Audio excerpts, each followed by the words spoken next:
आज जिस टॉपिक पर चर्चा हम लोग करने वाले हैं उसका नाम है समास। परीक्षा में हिंदी 100 अंक के परीक्षा में आपको बता दे 5 अंक का प्रश्न समास से पूछा जाता है। थोड़ी सी क्लास में सावधानी बरते, मन को स्थिर करके पढ़ेंगे तो गारंटी है कि आज के ही क्लास में हम लोग 5 अंक के बारे में जानकारी प्राप्त कर लेंगे। पिछला बैच में लोगों ने संतुष्टि को प्राप्त किया था, ताकि ना सब समझ में आ गया। उम्मीद है इस बैच के सारे छात्र भी समझ ही लेंगे। तो आइए शुरू करते हैं कि सबसे पहला प्रश्न होगा कि समास क्या है। अगर 2 नंबर में प्रश्न करता है कि समास क्या है, इसके भेद कौन कौन है, आपका उत्तर होगा कि जब 2 या 2 से अधिक पद अपने विभक्ति को छोड़कर, विभक्ति मतलब विभक्ति चिन्ह, विभक्ति हाँ, विभक्ति चिन्ह को छोड़कर आपस में एक हो जाए तो उसे समास कहते हैं। जब 2 या 2 से अधिक पद, समास पदों का मेल होता है। हमने कहा पहला पद आपका ये हुआ विद्या, और जो आलय हो गया आपका दूसरा पद हो गया।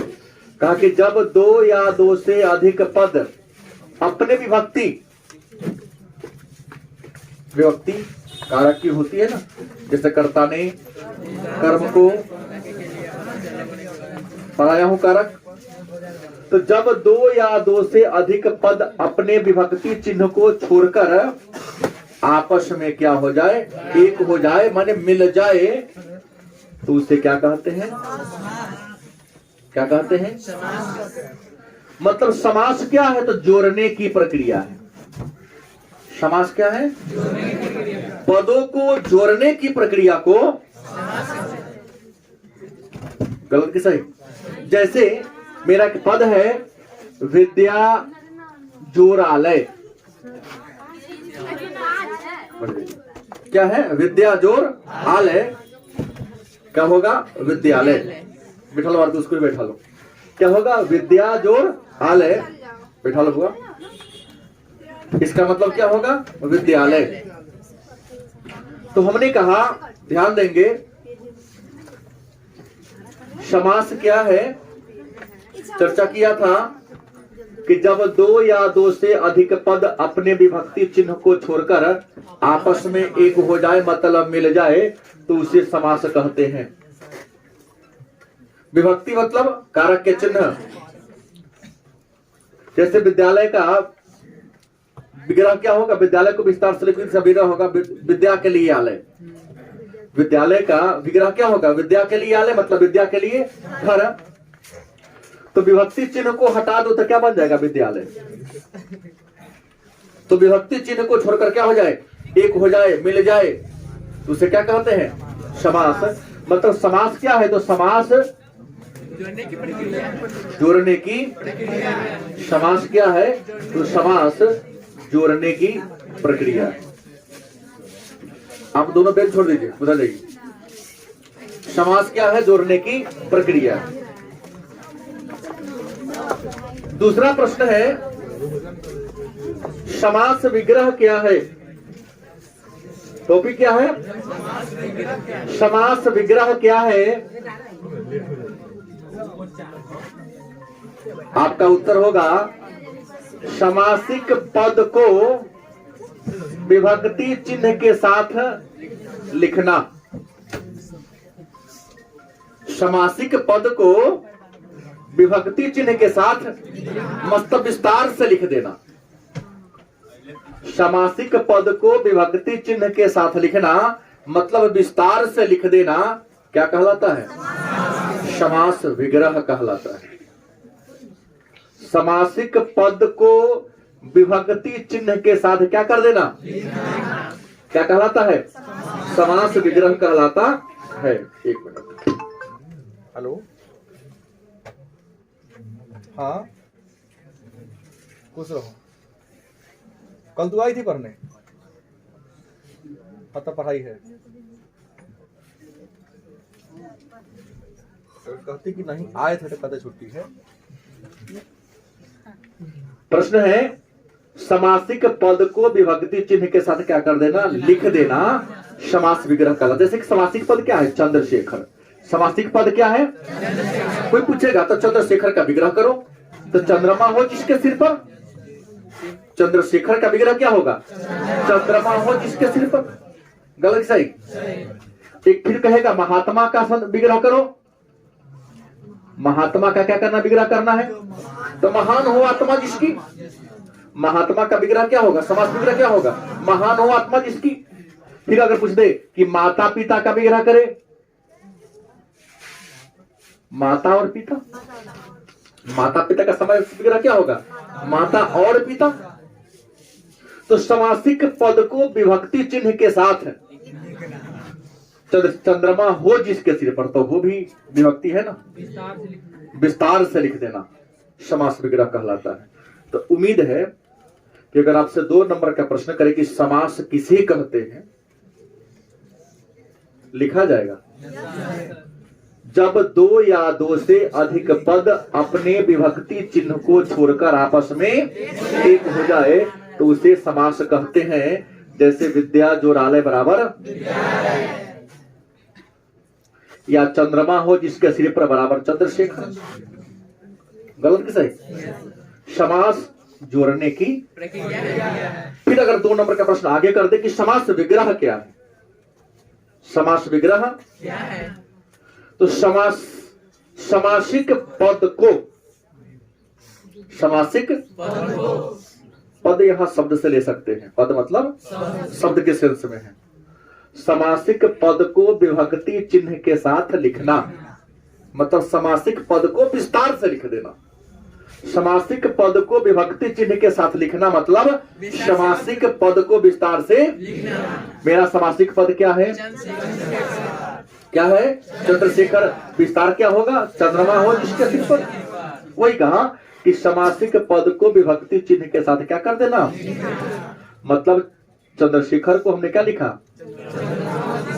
तो चंद्रमा का समास विग्रह क्या होगा, चंद्रशेखर का विग्रह क्या होगा, चंद्रमा हो जिसके सिर पर। महात्मा का समास विग्रह क्या होगा, महान हो आत्मा जिसकी। माता पिता का समास विग्रह क्या होगा, माता और पिता। फिर ले सकते हैं मृग नयनी, एक और लो, मृग नयनी। मृग नयनी का समास विग्रह क्या होगा, मृग के समान नयन हो जिसका। मृग मतलब हिरन होता है, नयन मतलब आंख होता है। मृग के समान नयन हो जिसका। मीनाक्षी, मीन के समान आंख हो जिसका। गलत सही। उम्मीद है अभी समझ गए। फिर एक प्रश्न आ सकता है 2 नंबर में, बल्कि 1 नंबर के प्रश्न डाल लो। समास के कितने भेद हैं, समास के कितने भेद हैं, ये तो वस्तुनिष्ठ आ गया। 2 नंबर का प्रश्न आएगा फिर कि समास के कितने प्रकार हैं, नाम लिखें। समास के कितने प्रकार हैं, अगर इस टाइप से प्रश्न करता हो तो आप लिखोगे कि समास के 6 भेद हैं, जिसका नाम है अव्ययी भाव नंबर 1 में, नंबर 2 में तत्पुरुष, नंबर 3 में कर्मधारय, नंबर 4 में द्वंद्व, 5 में, 6 में बहुब्रीहि। एक छठा भी हम लोगों ने पढ़ा है, हम लोग के टीचर ने पढ़ाया, समास, नए समास या नंद समास पढ़े हैं, लेकिन दैनिक जीवन में, व्यवहारिक जीवन में आजकल केवल यही चलता है। तो समास के कितने भेद हैं, अब एक एक करके हम लोग इसको व्याख्या करेंगे, ठीक है। सावधानी से केवल और केवल हमारे बात को ही सुनना है, अन्य किसी के बातों पर ध्यान देना होना नहीं है। हाँ, ये जो मल्टीमीडिया वाला सिस्टम, मोबाइल वाले को थोड़ा सा शांत कर दीजिए। अगल बगल से फोन आता है तो रिसीव ना कीजिए। हाँ, नरेंद्र मोदी का फोन आओ, नीतीश कुमार का फोन कर सकते हैं, क्योंकि उनके फोन को हम क्या काट देंगे ना। आएगा, आप लोग बहुत बड़े बड़े लोग हैं, महापुरुष में से हैं, आ जाता है कई बार। कहता सर बहुत सीरियस बात है, केकरो बाप माताली फोन नहीं करता है प्रदेश में। एमपी विधायक का फोन आता है कि आपसे थोड़ा मिलना है। अव्ययी भाव समास क्या है? समास का पहला प्रकार है अव्ययी भाव। नाम है अव्ययी, अ माने ना, अव्यय माने खर्चा, जो समास खर्चा होने वाला ना हो। नहीं, जैसा है वैसा के रहे, एक लाइन में जैसा हो वैसा ही रहे, जितना था उतना ही हो ना। जैसे अगर अरुण को क्या करे, ये जो वर्दी उर्दी है खुलवा के खाली एक विजंगिया बनियान पहना के रात पर रोड पर खड़ा कर दे, बेचारा सिकुड़ जाएगा रात भर में, ध्यान से आना छोड़ देगा। लेकिन अगर तुम्हारे साइकिल लोहा का है, उस साइकिल को हम बाहर खड़ा छोड़ दे, कोई प्रभाव जैसा था वैसा ही रहेगा, क्योंकि ठंडा से सिकुड़ने उगुरने वाला हिसाब किताब होकर। अव्ययी क्या है? तो जिस समास का पहला पद अव्ययी और दूसरा पद क्या हो। अब यहां एक प्रश्न आया, अव्ययी और दूसरा क्या हो गया? संज्ञा। दो शब्द यहां पर आया। जिस समास का पहला पद क्या हो? अव्ययी हो और दूसरा पद क्या हो? संज्ञा हो, उसे क्या कहेंगे? अव्ययी भाव समास के नाम से। अब बच्चों के मन में एक बात होगी कि सर अव्ययी का मतलब तो मैं जानता ही नहीं हूं, संज्ञा तो लड़के से पढ़ते पढ़ते आ गए, किसी चीज के नाम को संज्ञा कहते हैं।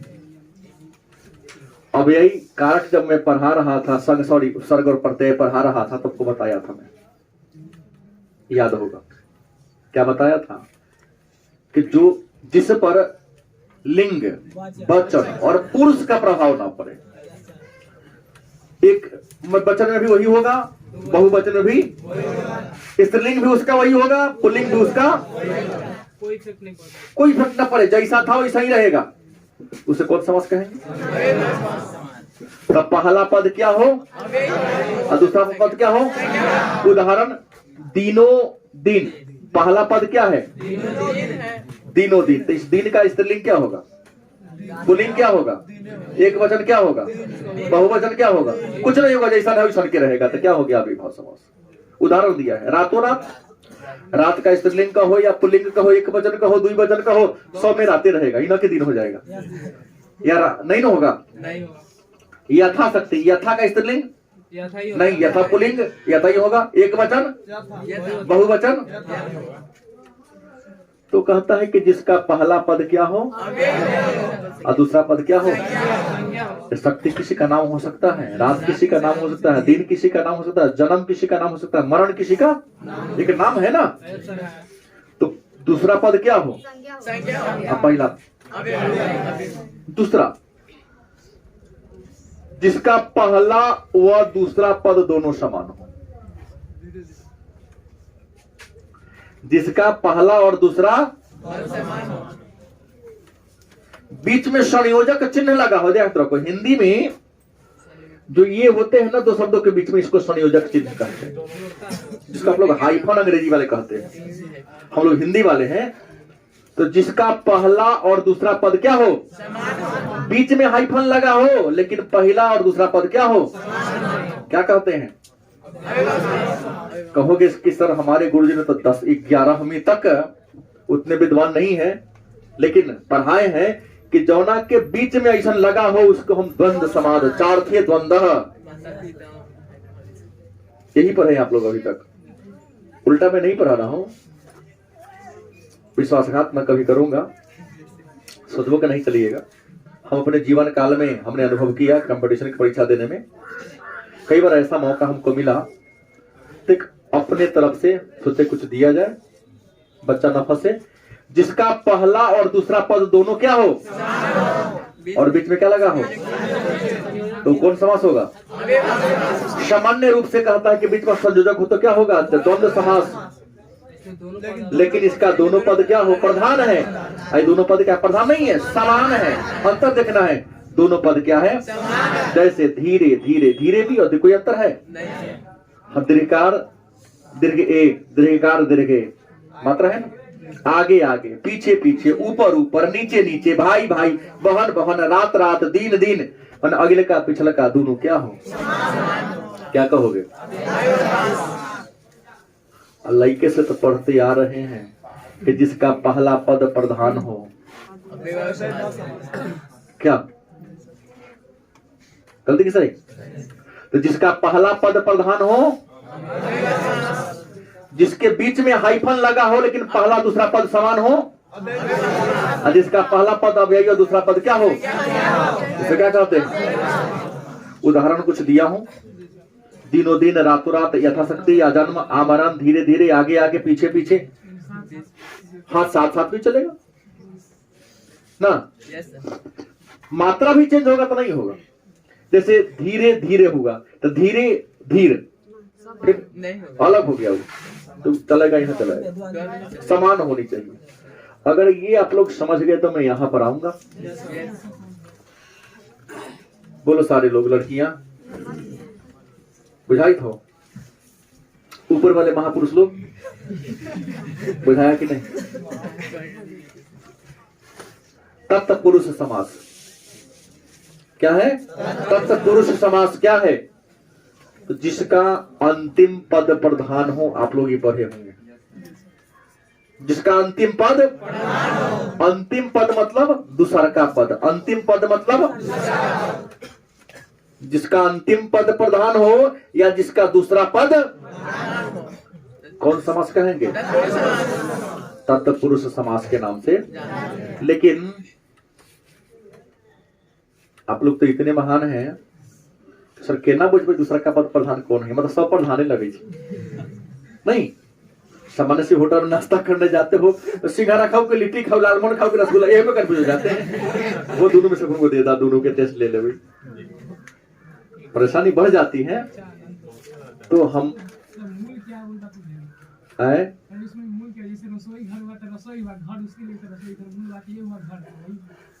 तो कुछ उदाहरण आपसे मैं पूछ लूं, घबरा जाओगे ना? क्योंकि आसान बात तो नहीं पूछता है, वो ऐसा पूछता है जहां तुम फंस जाओगे। उदाहरण हमेशा फंसने वाले दिया जाता है, लेकिन रहता हल्के है। क्योंकि आप तब फंसते हैं जब आपके पास शब्द का ज्ञान नहीं है। हम लोग के पढ़ने के समय नियम था कि शब्द भंडार गुरु जी कराते थे। तो फॉर्मूला ही चेंज है बिहार की शिक्षा व्यवस्था की, 11 बजे देर ना 1:30 बजे भेंटना। बच्चा का भी हिसाब किताब है, हाजिरी बनाते समय 10 गो, खाना बनकर तैयार है तो 200। गार्जियन कंप्लेन करने जाता है खिचड़ी डेली नहीं बनता है। ये किसी ने कंप्लेन नहीं किया कि स्कूल में पढ़ाई नहीं होता। हाँ, पैदा कर दिया, बिहार सरकार बना के खिला रहा है। ये परिभाषा आपको लेकर चल रहे हैं तुम्हारे। ये क्यों बोला हूं मैंने, यहां से यहां तक परिभाषा है कि जिसमें कर्ता व संबोधन को छोड़कर कारक के सभी चिन्ह छिपा हो। जिसमें कर्ता और संबोधन, कर्ता का चिन्ह क्या है? कर्ता का चिन्ह, संबोधन का हे, अरे, अहो, अजी। अरे संबोधन मतलब होता है बुलाना, संबोधन मतलब जो काम को करने वाला उसको कर्ता कहते हैं। तो कर्ता का चिन्ह क्या है? माने किसी भी शब्द का विग्रह करेंगे, किसी भी पद का विग्रह करें। अब विग्रह करे में अगर बीच में ने का चिन्ह आ गया, माने कर्ता का कोई चिन्ह आ गया और संबोधन का चिन्ह आ गया, तो तत्पुरुष समास नहीं होगा। होगा नहीं ना होगा, खड़ा हुआ। कारक के कितने भेद हैं? बैठ जाओ, छोटू खड़ा हो। कारक के कितने भेद हैं? वेरी गुड, कितने भेद हैं? 8। Sit down. हमने पढ़ाया कारक के कितने भेद हैं? 8 भेद हैं। तो 8 में से 2 को छाड़ दो, कर्ता और संबोधन। ये दोनों के चिन्ह को साइड कर दो, बाकी 6 बच गया। तो 6 का चिन्ह इसमें आए, उसे कौन समास कहेंगे?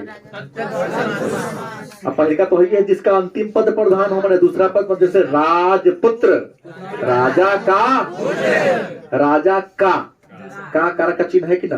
कर्ता ने कर्म को करण से संप्रदान का के लिए राजपुत्र मतलब राजा का इनमें का विभक्ति है कि नहीं है? राजकन्या, राजा की कन्या, कन्या माने बेटी, आया की कारक है कि नहीं की? रसोई घर, रसोई के लिए घर, क्या जी संदीप? रसोई घर का मतलब रसोई के लिए माने खाना बनाने के लिए घर। शिवालय, शिव के लिए आलय, मगन भगवान शंकर के लिए घर। भयहीन, भय से हीन, क्या से कारक का चिन्ह है कि नहीं? भयहीन मतलब भय से हीन। विद्यालय, विद्या के लिए आलय या विद्या के लिए भवन, आलय माने घर। हिमालय, हिम के लिए आलय। डाक गाड़ी, डाक के लिए गाड़ी।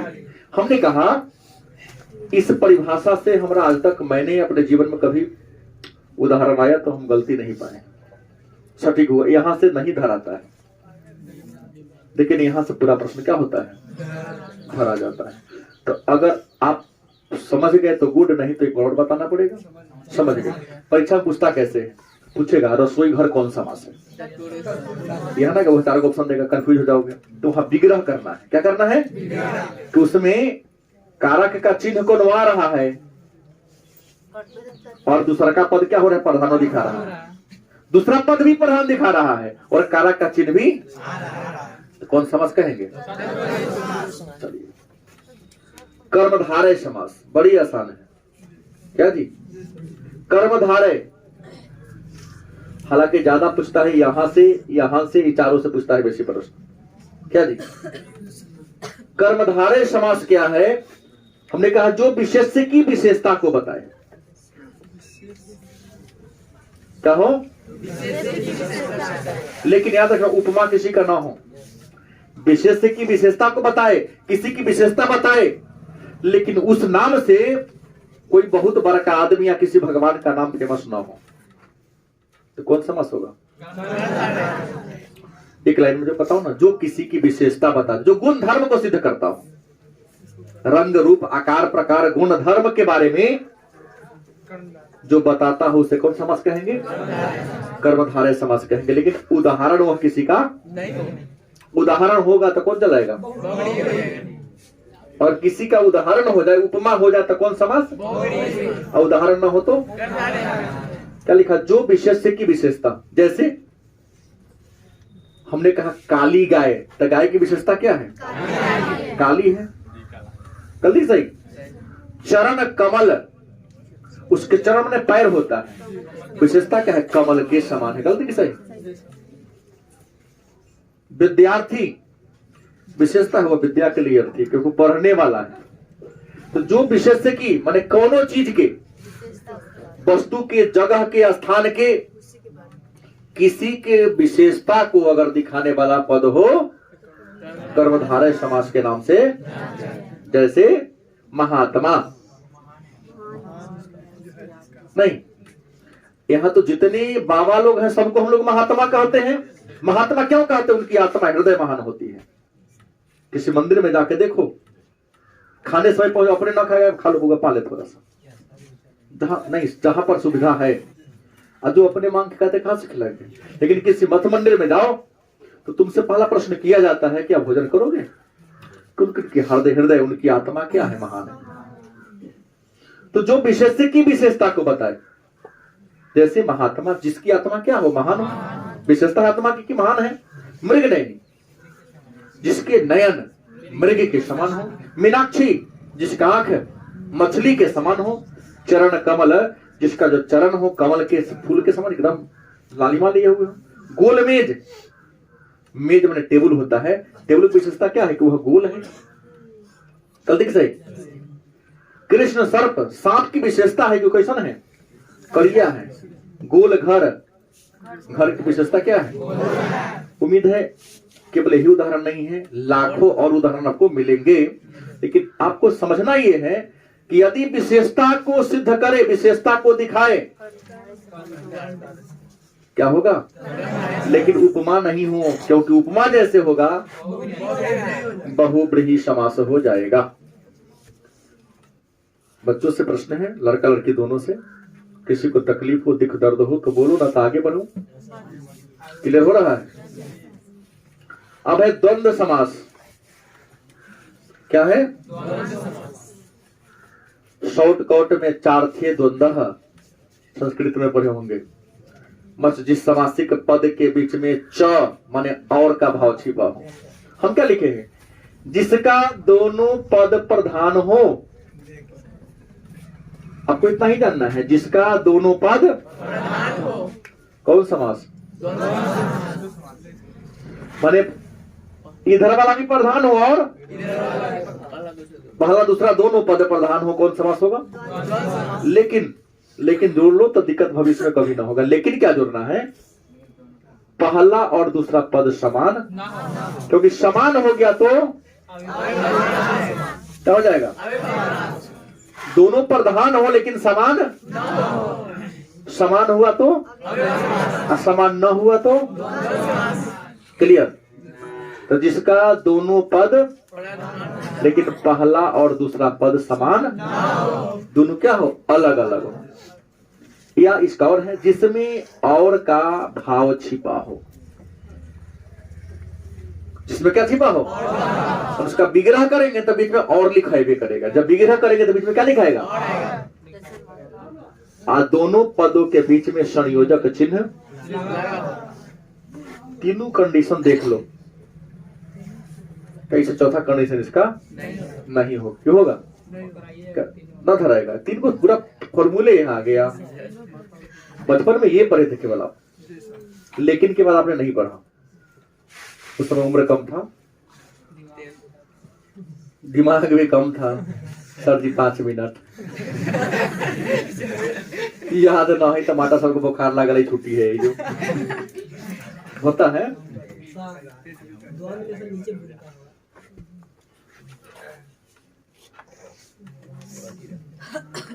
प्रश्न हमने कहा जिसका दोनों पद लेकिन वह पहला और दूसरा पद समान, जिसमें और का भाव दोनों पदों के बीच क्या हो? कौन समास कहलाएगा? जैसे माता पिता। विग्रह क्या करोगे? माता और पिता। दाल भात, दाल और ऊपर नीचे, ऊपर और नीचे। तो सीधा है जिकरा बीच में ये वाला चिन्ह आए, सीधा। लेकिन याद करो, ऐसा नहीं पूछेगा, तुमसे पूछेगा माता पिता कौन समास है? माता और पिता कौन समास होगा? और लिख देगा। माता पिता, दाल भात, ऊपर नीचे, भाई बहन, चाचा चाची, दादा दादी, नाना नानी, लोटा डोरी, दाल भात, कुछ भी जिकरा बीच में ये। लेकिन याद रखो, मैंने कहा दोनों चिन्ह समान। अगर माता माता लिखे तो, पिता पिता लिखे तो, रातों दिन दिन लिखे तो, लेकिन दिन रात लिखे तो संयोजक चिन्ह रहे। और दोनों अलग अलग हो तो संयोजक चिन्ह लग गया। दोनों एक हो तो गलती किसका है? अब आपके परमिशन हो तो आगे बढ़ू, यहाँ पर आओ। ठीक, परमिशन हो मतलब हाँ, समझ गए तब। ये नहीं कि आपके आदेश से चलता हूँ। आप समझ गए हो तो मैं यहाँ पे आऊं। सारे लोग नहीं बोल रहे हैं। हाँ, द्विगु समास ना, संख्या पूर्वे द्विगु अपने ही पढ़ा होगा। द्विगु समास क्या है? तो संख्या, जिस समास का पहले का पद संख्यावाची हो, जिसका पहला पद संख्यावाची हो, माने 1 2 3 4 से 100 तक, 2000 2 लाख 5 लाख 6 लाख कुछ हो, संख्या को बता रहा हूं, संख्या को डिनोट कर रहा हूं। जिसका पहला पद संख्यावाची हो लेकिन वह किसी का उपमा, क्योंकि उपमा होगा तो क्या हो जाएगा? यदि किसी का उदाहरण हुआ, देख लो, एक सामान्य सी बात मैं बता रहा हूं, 100% सही नहीं है, लेकिन 99.999% सही है। बुझ गए? एक आदमी को कहीं अपवाद है कि कोई भी समास हो लेकिन उदाहरण में कोनो भगवान के नाम आ गया तो क्या हो जाएगा? गलती की सही। खासकर फंसता यहां से है बहुब्रीहि में, यहां से और कर्मधारय से फंसता है, बाकी कहीं से नहीं फंसता है। कि कर्मधारय, द्विगु और बहुब्रीहि तीनों में कंफ्यूजन हो जाता है। देख रहे, जान लो, उस कंफ्यूजन को दूर करने की एक ही स्टेटमेंट है, किसी भगवान का नाम उदाहरण है, उसका मतलब कोनो भगवान के नाम आ जाए। वह किसी का पर्यायवाची हो जाए। तो जैसे किसी का पर्यायवाची हो गया तो क्या हो जाएगा? गलती किसे? तो जिसका पहला पद संख्या लेकिन वह किसी का उपमा माने पर्यायवाची या उदाहरण क्या कहलाएगा? द्विगु समास कहलाएगा। कोई दिक्कत तकलीफ नहीं ना? जैसे एकादशी 11 दिन बड़ा कहते हैं। एकादशी 11 दिन बड़ा। चौराहा में चौराहा 4 आ रहा है ना? तो पहले का पद संख्या बाजी दिखा रहा है। पंचनद, पंच माने 5, नदी नवरात्रि 9 माने आ रहा है ना यहाँ। त्रिकोण 3 आ रहा है। सप्ताह 7 दिन का समूह और भी होगा। चतुर्भुज, पंचभुज, खष्टभुज, अष्टभुज, लेकिन अष्टदल नहीं होगा क्योंकि अष्टदल कमल को कहते हैं। त्रिकोण होगा, त्रिभुज होगा, लेकिन त्रिनेत्र क्योंकि त्रिनेत्र भगवान शिव को कहते हैं। गलती सही? हमने कहा ना उपमा अगर हो गया तो क्या हो जाएगा? संख्यावाची है, उपमा न हो तो बोलबो। अरे राम जी कुछ बोलना चाह रहा है, खराब हुआ है ज्यादा। रात मोबाइल चला टेलीविजन पर कि नहीं चला? इसको तो मेरे बगल में रहता है। कोचिंग और इसकी आवास की दूरी मुश्किल से 10 कदम है, लेकिन 6 बजे का ना पकड़ाता है। कहिए पप्पा जी तुम्हारे जगह मुलाकात करा देना। उससे मतलब नहीं है। तुम्हारे पिताजी जब भी आए सीतामढ़ी में कहना सर जी आपका बेसब्री से इंतजार कर रहे हैं, इतने खाली कर देना। दूर भी जाना नहीं, हम तो रहते ही रूम में ही। एकादशी, चौराहा, पंचनद, नवरात्रि मतलब एक बात रखना है कि पहले का पद संख्या दिखाई दे रहा है। तुमको बुझा रहा है कि नहीं? अच्छा, तो अगर ये समझ में आ गया तो इधर बढ़ूं, बोलो। अब यहां क्या कहता है देख लीजिए। बहुब्रीहि समास क्या है ना? मैंने बहुत ज्यादा बढ़ने वाला समास हो गई तब ना बहुब्रीहि नाम दे दिया। गलती की सही? जिसका दोनों में से कोई पद प्रधान ना हो। कहा दोनों पद प्रधान हो? आज इसका दोनों में से मतलब जब दोनों प्रधान ना होगा तो क्या होगा? अन्य पद या तीसरा पद प्रधान हो। गलती सही? भाई 2 पदे हैं ना, पहले का प्रधान है ना। जैसे हमने यहाँ लिखा माता पिता, ना मम्मी प्रधान है, पिता प्रधान है, बाबा प्रधान होगा ना, तो नाना प्रधान होगा। जिसका दोनों में से कोई पद प्रधान मतलब जिसका अन्य पद मतलब तीसरा पद क्या हो, क्या कहलाएगा? कोई दिक्कत? जैसे एक दंत माने एगो दांत वाला। जिसको एक दांत हो क्या है?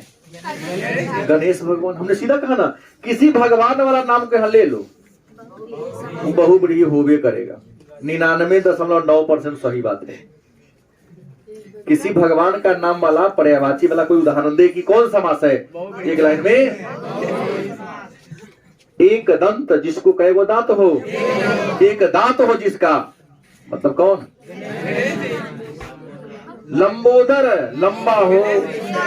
उदर, उदर माने पेट। उदर मतलब लंबा हो। उदर जिसका लंबा पेट वाले, लंबा पेट वाले गणेश भगवान। त्रिनेत्र, 3 नेत्र हो। नेत्र मतलब आंख, भगवान शिव। दशानन 10। देखो बुआ एक बात ध्यान रखना, हमने कहा संख्या पूर्व देवो, लेकिन यो संख्या है। लेकिन दशानन उपमा है कौन है? रावण के। दशानन 10 आनन मन सिर हो जिसका, कौन होगा? रावण आ रहा है ना, अन्य पद प्रधान हो रहा है। दशानन है लेकिन हो रहा है रावण, उपमा दे रहा है। चक्र पानी, चक्रो हम हाथ में जिसके, किसको? पीतांबर, पीला अंबर हो जिसका। अंबर माने वस्त्र होता है, भगवान विष्णु। वीणा पानी, वीणा हो हाथ में जिसके। हाँ, श्वेतांबरी, श्वेत वस्त्र धारण करने वाली माता सरस्वती। गलती किसे? चंद्रशेखर, चंद्रमा हो जिसके सिर पर ना, क्या कहेंगे? शिव कहेंगे। तो मेरा ये कहना है कि ये जो समासिक पद हुआ, हाँ नीलकंठ भी को नीला हो कंठ जिसका, हालांकि देखो नीलकंठ वैसे कहेगा क्या होगा, कर्मधारय कहेगा लोग, लेकिन नहीं, नीलकंठ शिव का पर्यायवाची। कंठ की विशेषता है नीला, एक नीलकंठ क्या हो जाएगा? शिव हो जाएगा। लास्ट देख लेता हूं, नंद समास।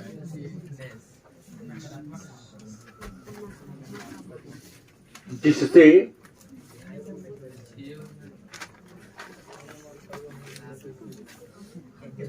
नकारात्मक का बोध हो, ध्यान दो, जिससे नकारात्मक का क्या हो, उसे कौन समास कहेंगे?